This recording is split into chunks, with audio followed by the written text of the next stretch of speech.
I was in my third year of social work when I became Goorie Goanna president. I think I was the only Aboriginal student in my cohort of social work back in 2006 and 7. Back in the early days, the staff of the Aboriginal and Torres Strait Islander Studies Unit approached me and said, okay, the National Indigenous Games was already going on and UQ didn't have a team. And so they asked me to start organising that, remembering too that 20 years ago here there was a lot less Aboriginal and Torres Strait Islander students. I remember those first couple years needing to scrape together the funds to be able to take the team and travel to wherever the games were being held that year. But I even saw the difference between 2006 and 2007 and how much it had grown. And I had always hoped that it would be bigger and better every year.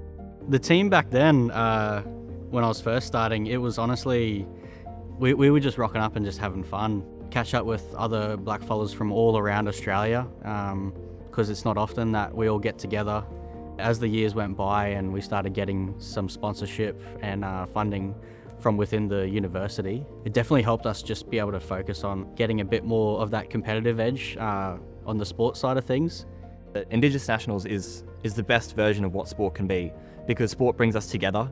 Sport is where you share, not just memories and create new ones, but you build a community.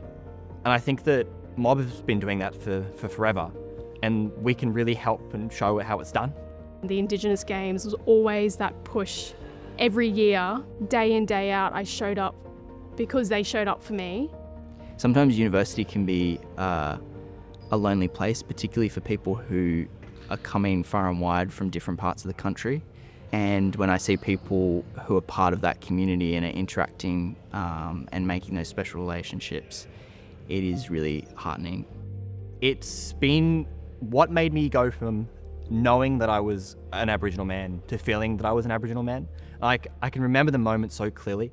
I was limping off next to a touch footy field. I saw some kookaburras flying in the sky, which is my totem, and I looked around surrounded by not just my mates from UQ, but mates that I hadn't even met yet. When you feel a sense of connection to culture, it is a feeling. It's not necessarily something concrete that you can point to. I do think it is a feeling of safety and being exactly who you are.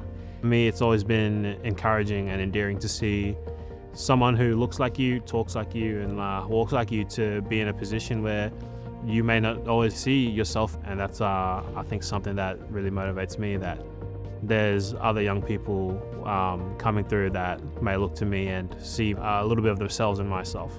And to have those older role models to look up to has been such a big thing.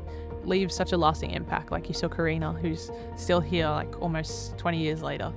The medals and stuff, that's great, but it's those connections, like meeting my wife and a lot of my long-term friends now who I'm still friends with, and some of them are even godfather of my child as well. I met my wife through the Goorie Goannas. I now have a 4-month-old son. The people who are most important to me in my life would not be in my life if it wasn't for the Goorie Goannas. I can see a whole movement in this, and I'm hoping that in 20 years it'll only be better than what it is now. But now is fantastic. The amount of support from UQ as well as the amount of participation is wonderful. So I'm hoping it will just continue getting stronger as we go through. There has been such staunch leaders, and I am so incredibly humbled and privileged to be able to continue building on their legacy. And I do truly look forward to when I step away at the end of this year, to seeing just how the next generation after me can continue to do so.